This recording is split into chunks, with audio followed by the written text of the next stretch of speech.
years, European merchants forced Africans onto slave ships and transported them across the Atlantic Ocean. And Britain played a huge part in this human trade.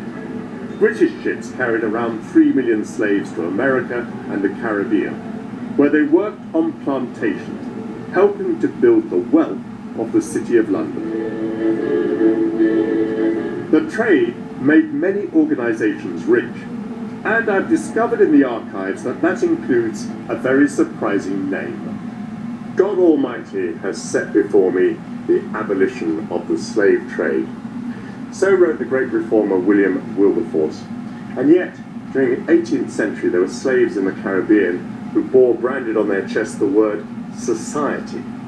This 1817 register of slaves in Barbados reveals that society means the honourable and reverent society for the propagation of the gospel in foreign parts, the missionary arm of the Church of England.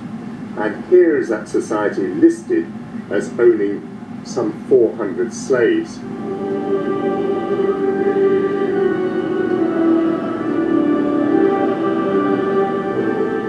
Listed here then is every man, woman and child owned by the society. We see that their ages range very considerably. Cudjoe is 70 years old and he's working as a domestic.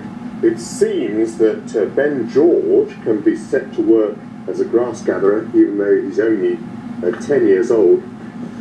Some slaves are still alive at a very grand age. Here's Rita, who's 90 years old. She's infirm.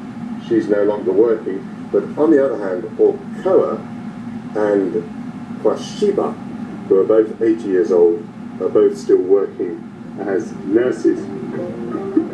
The documents don't reveal the conditions that some of the slaves would have endured. 12-hour working days in intense heat, punishments such as the lash or being put in leg irons. For the slave owners, like the church, it was the profit of the plantation that mattered. These pages bear the musty smell of their 200 years and also the stench of hypocrisy.